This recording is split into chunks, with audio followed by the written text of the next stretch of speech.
The Equitable Society presents This Is Your F.B.I.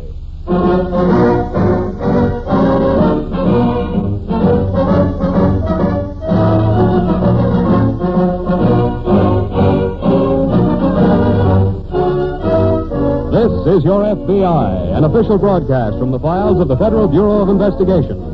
Presented as a public service by the Equitable Life Assurance Society of the United States. To your FBI, you look for national security, and to the Equitable Society for financial security. These two great institutions are dedicated to the protection of you, your home, and your country.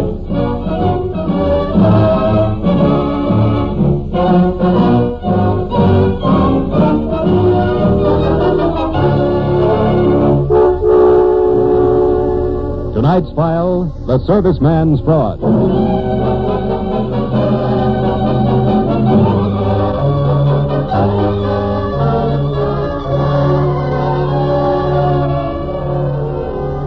The war is over and the fighting men are coming home. But for the FBI, the fight against fascism is not over. In a sense, it still goes on, because the fight against democracy still goes on. Not only overseas, but right here in this country. In a Midwestern state, for example, where a thin, white-haired man named Martin Bessemer was trying to form an organization called the United Brotherhood of America.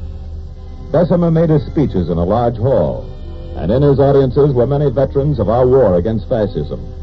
Directly behind this hall, he had his offices, a large outer reception room and a small inner office used only by Bessemer, by his red-haired secretary, and by his business manager, a hard, quiet-faced man called Frank Kingston. Wheeler, you finished typing that letter? It's right over there. Oh, okay. When's Bessemer going to sign it? As soon as he finishes rousing the rabble. Oh, you know, baby, 1 million copies of this ought to open a few thousand vets with plenty of separation pay. If they could all hear him talk. You know something funny, Frank? I listened to him the other day. And you almost believed him? Almost? If I'd had my purse, I would have handed over the membership fee and joined up. The more suckers who feel that way, the more money in the bank for us. For us. Yeah. We're in it together, baby. Frank. Huh? When are you going to get him to sign that check? I told you when the time comes. Yeah. And I told you I'm not going to sit around here waiting for dollar bills to start... Hello, Mr. Bessemer. Hello, Frank. Hello, Lila, my dear. Hello, Mr. Bessemer. You've been working hard today, haven't you? Pretty hard. Well, I'll take your dinner tonight and make sure you're getting enough to eat. Oh, here's the letter we drew up, Mr. Bessemer. Thank you. The United Brotherhood of America has a particular appeal for our veterans. I realize their plight and promise to give every honorably discharged man who joins the Brotherhood a battle bonus amounting to... I've never promised anything of the kind, Frank. Well, there are a couple of million vets waiting for somebody to lead them someplace, Mr. Bessemer. You know, vets with dough. You want to get them to join, don't you? Well, naturally. Then sign here. Oh, now, look. You hired me to boost your membership. Sign here. Kingston, nobody tells me what to do. Nobody. Oh, I'm sorry, Mr. Bessemer. I didn't mean to sound as though I were giving orders. I was just thinking that if we can pull in the vets, the organization ought to get big enough to swing your election at the state legislature. Or maybe even Congress. Well, in that case, let me have your pen, Frank. Okay. Here. Thanks. There we are. I'll pick you up about 6, Lila. Okay. Goodbye, my dear. Bye. Goodbye, Frank. Goodbye now. He'll pick me up at 6. So what? So we'll have dinner and he'll slobber over me again. All right. All right, nothing. Hey, what kind of a guy are you to let someone else take your You girl? won't be bothered much longer. No? No. Our friend just signed his last will and testament. This letter? Yeah. It's going to mean a killing for us and the finish for him. How? Well, it's going to hook a lot of poor fish, baby. But it's also going to make somebody start an investigation. For instance? I don't know. But when they come around, we're going to be gone. And Mr. Martin Bessemer's going to be left holding the bag.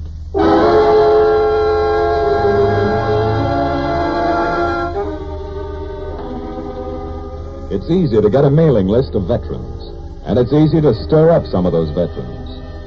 The end of the war doesn't mean peace for the country. It means a period of transition, reconversion, change. Many fighting men who have come home want that period to be swift and sure and ripe. So when they read a letter like Martin Bessemer's, many veterans get excited. Some want to join his organization. And some react the way a boy like Eddie Butler did. Eddie is calling on his girl. Sorry I kept you waiting, Eddie. Like my new dress? Huh? I asked you if you liked my new dress. Oh, yeah. Yeah, new, isn't it? Eddie, when we get married, my clothes That bird ought to have his head handed to him. Huh? What are you talking about? I'm sorry, honey. This letter came this afternoon. I didn't get a chance to read it. You read it now. Put it away. But look at it. I don't want to. It's from a gent named Martin Bessemer. He's the head of an outfit called... The United Brotherhood of American Wars, I know. How do you know? My brother Bobby got one this morning. What'd he say? Oh, I don't know. Said he wants to join. Join this? Yes. Well, he can read, can't he? Listen to this.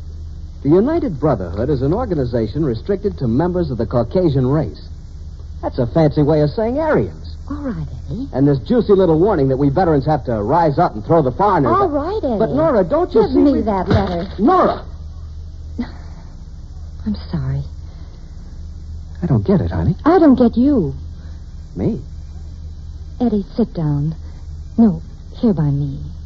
Okay. Darling, I know it was pretty bad overseas, and you went through a lot. But you're home now, darling, and the war is over. The fighting's over, you mean? What? As long as there are weasels like this Martin Bessemer around, it's not over. Look, honey, I get mad, but don't try to chalk it up to combat fatigue or anything like that. I get mad because I see that maybe there's a chance all that fighting was for nothing. Eddie, that's silly. Silly, yeah, and your kid brother joins a peachy little group restricted to members of the Caucasian race. He's a kid, and it's a small, unimportant organization. There are a couple of million kids and plenty of these small, unimportant organizations for them to join. Eddie. No, I am mad. I don't like it, Nora. I don't like that it's going on and we let it go on. What can we do? I know what I'm going to do. What? I'm going to join Mr. Bessemer's little restricted bunch. What? It'll get me into one of his meetings so I can find out what he's up to. If he's up to what I think he is, Mr. Martin Bessemer better watch out.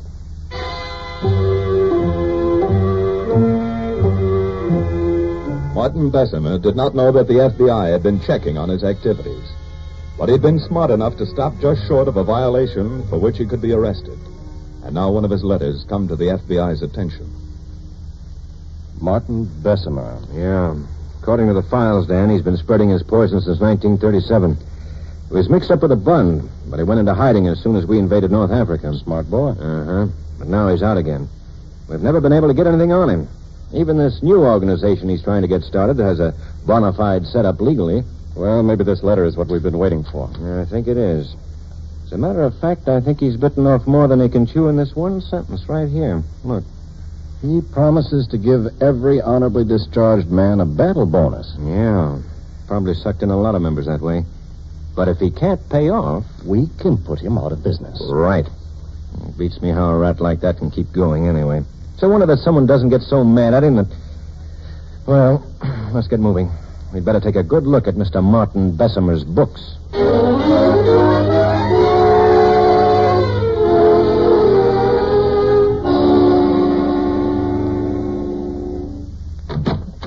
Well, it's about time you showed up. I've had my hands full, Lila. Who was she? Oh, stop being cute. I just had a big session with some vet named Eddie Butler. He's out to knock Bessemer's block off. I know. He was here before. But we've got a bigger problem. What do you mean? I had a visitor. A gentleman named Sherman. Sherman? From the FBI.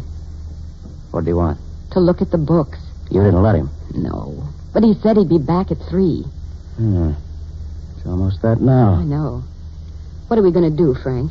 Oh, it's going to be all right, baby. It says here. I tell you, it's going to be all right. All this means is that we clear out a little ahead of schedule. Without the money. With the money. Well, he hasn't signed that check yet. You will. Hello, Lila, my dear. Hello. Frank. Oh, I'm glad you're here, Mr. Bessemer.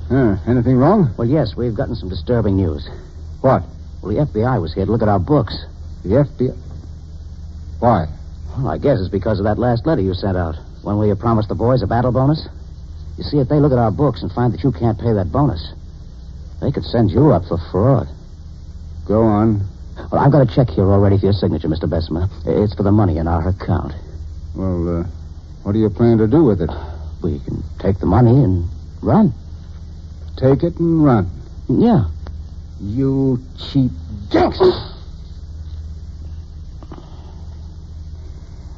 Don't be so easy with your hands, Mr. Bessemer. You've got everything ready, haven't you? You knew this was coming and you planned for it. So what? You cheap little racketeer. Easy, Bessemer. Uneducated scum that'll do anything for money. I warned you. You are scum. You're from the slums, and your parents were...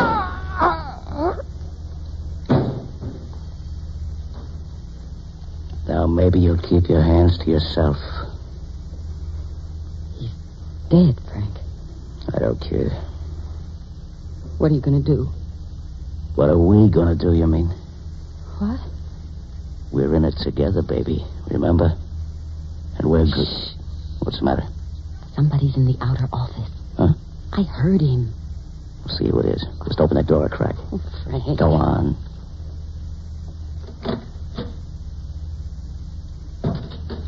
It's that boy. What boy? That veteran, Eddie Butler. The one who wanted to knock Bessemer's head. We're both thinking the same thing, baby. Oh, Frank. It'll work. Come on. Help me lift Bessemer's body behind the desk. Oh. Why? You don't want the kid to see him when he walks in. No. Now, where's that check? It's here. What are you going to do? Get out the back door into the bank before it closes. Well, the check's not signed. That's okay. I know his signature. Frank. Stop worrying, baby. I'll get in touch with you and let you know where I am. You won't forget. We're in it together, aren't we? Yeah. We're in it together, all right. Okay. Here. What? Take my gun. You know what to do with it, don't you? Yeah. So long, baby.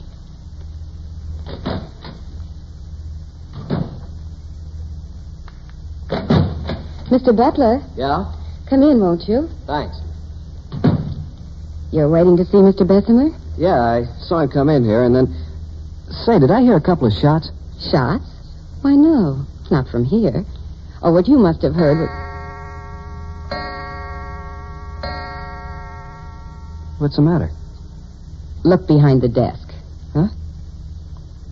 Holy... It's Bessemer. And isn't this yours? What? This gun. Here, take it. But it's yours, isn't it? No. Oh, yes, it is. Come in. Oh, Mr. Sherman, I'm so glad you're here. This man just shot Mr. Bessemer.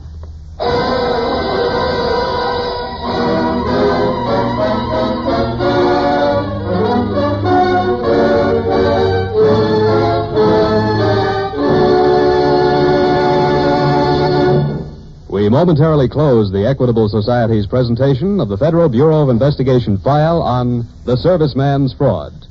We will return to this case in just a moment. There's something about the name of the Equitable Life Assurance Society of the United States that seems to arouse quite a lot of interest. Again and again, people say to us, by the way, why is the Equitable Society called a society? Well, that question is easily answered. The Equitable Life Assurance Society is called a society because it is a society, in every sense of the word.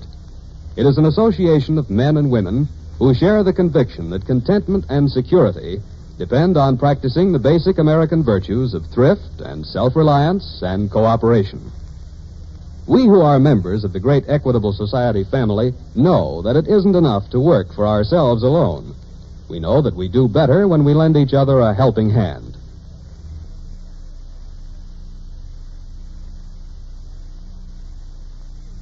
And that is why we have joined forces in the Equitable Life Assurance Society of the United States.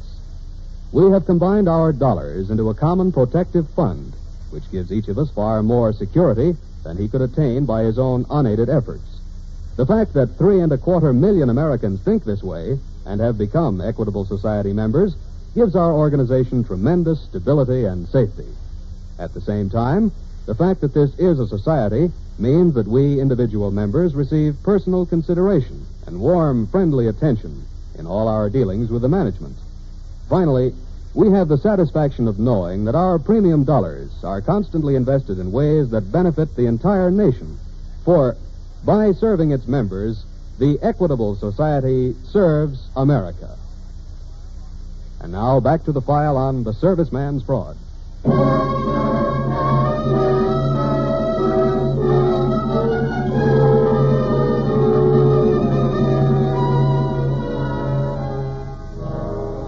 A murder is committed. A murder that's buried in the back pages because the victim is seemingly unimportant. The killer seems to be unimportant, too. Seems to be a boy named Eddie Butler. A boy with a motive, with a gun marked with his fingerprints. A boy who is actually seen by an eyewitness. The case seems open and shut, seems to be as simple as ABC. Nevertheless, the FBI, working with local police, investigates. And investigates thoroughly. You say Butler was here earlier, miss? Oh, yes. He was raving about getting hold of Mr. Bessemer and knocking his head off. But you got rid of him. Well, I thought I did. But then he came back about an hour ago. He just stormed in here and made a wild speech, and then he took out his gun and fired. That was a few minutes before 3. Yeah. Well, I feel sorry for the kid, but that happened. What happened? Well, you know, those boys are trained to kill. They go overseas and do a lot of killing, and it just gets in their blood. They come home, see something they don't like, so they kill. Is that what Mr. Bessemer thought? Why? It sounds like something he might have said. I guess you liked Mr. Bessemer. No. But it was a job, Mr. Sherman. You didn't mind working for a man like that? Well, I'm sorry. It's really none of my business. If there's anything else we want, I'll let you know.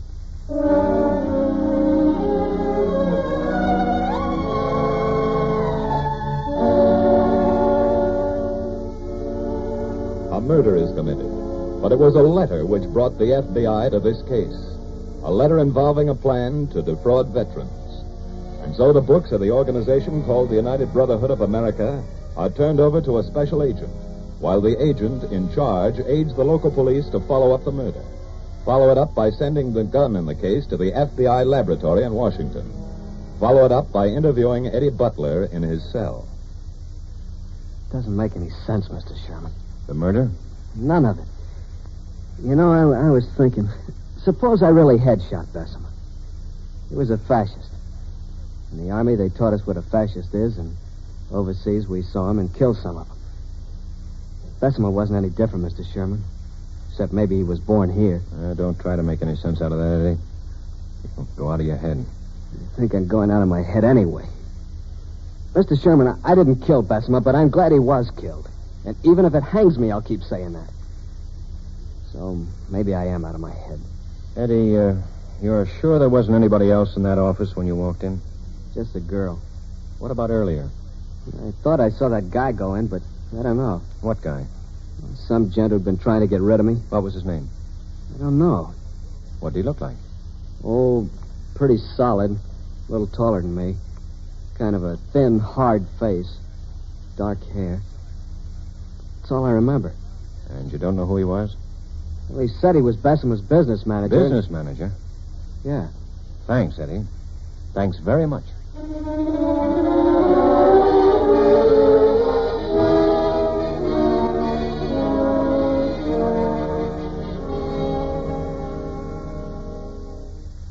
What'd you get out of the books, Dan? Oh, pretty much what we figured. Bessemer couldn't have paid off that battle bonus if he stood on his head. Not that he had any intention to. Of course not. Matter of fact, all the money was drawn out of the bank. When? About 1 minute before 3. The teller remembered because he was ready to close up. Well, Bessemer was dead by then. Sure. But I don't know who the man was who cashed the check. Probably countersigned with a phony.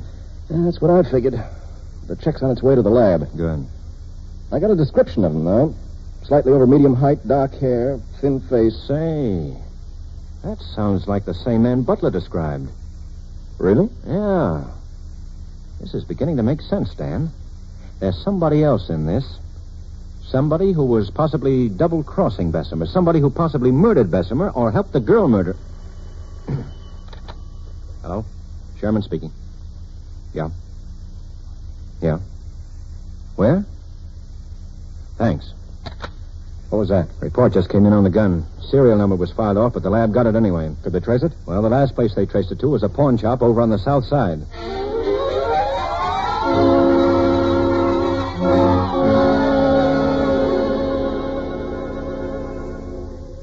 Now, look, we don't want to arrest you for selling the gun. We just want to know who you sold it to. I told you. I don't know his name. What did he look like? He was, a little shorter than you. Dark. Kind of a... Wait. What? I just remembered. His name was Frank. That's what she called him. Frank. That's what who called him? The girl who was with him. A very pretty girl with red hair.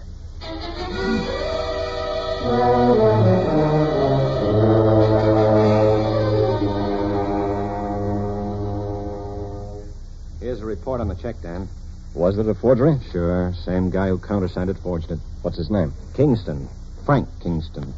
We have a lead on where he's hiding. Williams traced a call the girl made him last night. Well, let's get him then. Yeah, there's a catch. What? We can probably hold him on fraud, forgery, larceny, But how do we get him on murder? Yeah. As long as that girl sticks to her story, we're... You know, if there were only some way of getting one of them to double-cross the other. Say, I have an idea. What's that? The old bellboy trick. It might work. They've never seen you. So if we can get that girl over to Frank Kingston's apartment tonight...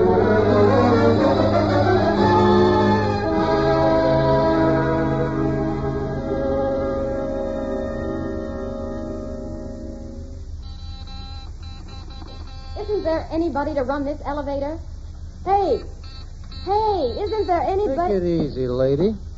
Who are you? Bellboy, clerk, elevator boy, what do you have? Well, now, since this is an elevator, what did you think? Sorry you had to wait. We had a lot of checkouts today. Dump like this, I'm not surprised. What floor? 5. 5? Yeah, do you mind? No, I don't mind. Only I don't think there's anybody up there. What? Well, there was only 2 people. 503, she checked out this morning. And 514, he checked out a few minutes ago. 514 couldn't have. I just spoke to him on the phone. Yeah, I know. How do you know? Also worked the switchboard. Lady calls, and 2 minutes later, 514 calls to say he's checking out. I don't believe you. Well, see for yourself. It's right over here. Well, he checked out. No, it's open. Frank? See? What did I tell you? So he's gone. Oh, sure. Oh, that's great. That's just dandy. Little Frankie's gone for a walk with his pockets stuffed with money. That's beautiful. Something wrong? No, nothing's wrong. Everything's fine.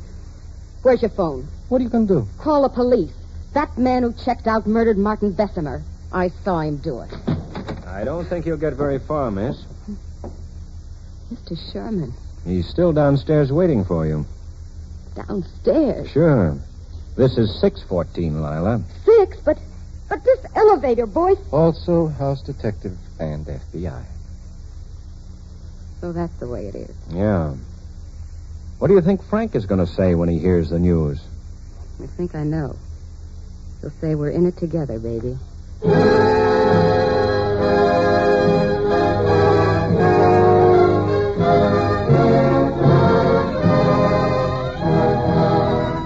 Frank Kingston and his female accomplice were tried and convicted by local authorities on the charge of first-degree murder. Kingston's death reminds us that there are men in this land who say they are Americans, who perhaps think that they are Americans and yet speak openly and loudly against the principles of freedom and equality, the principles of democracy. There's little difference between such men and the enemies across the seas whom we have conquered. There's little difference between such men and the criminals they so often employ, for they are criminals themselves. In the end, they will be caught, because their crimes are crimes against the people, against the government, against the F.B.I.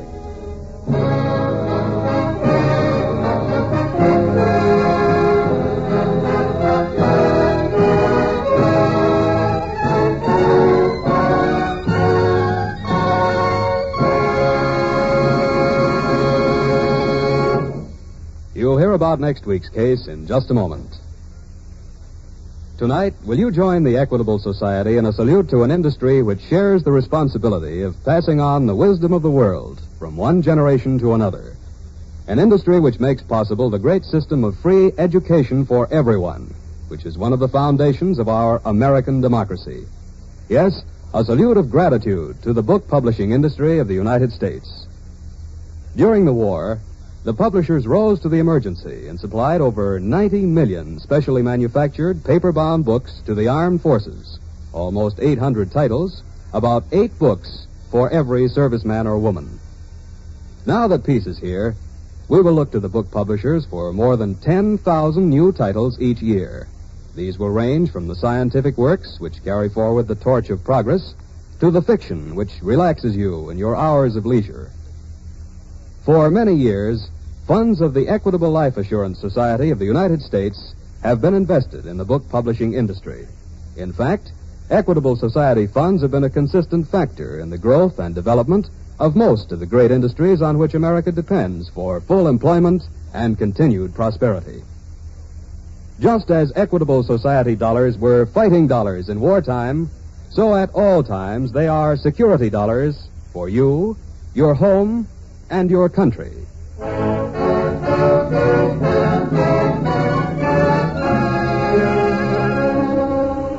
Next week, we will bring you another thrilling story from the files of the Federal Bureau of Investigation. The file on the Desert Dictator.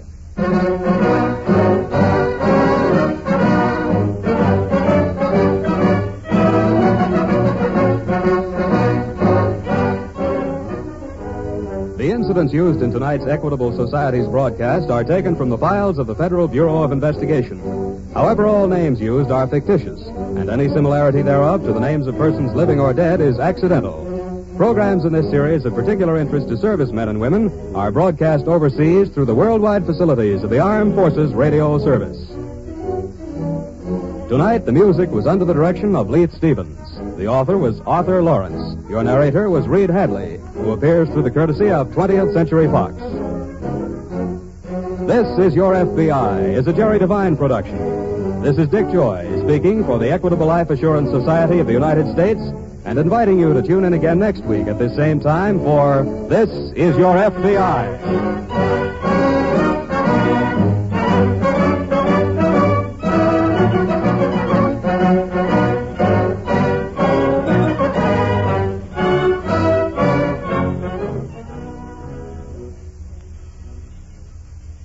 Folks, the Equitable Society reminds you that tomorrow is Navy Day. We'd like to take this moment to say thanks, Navy, for a job well done.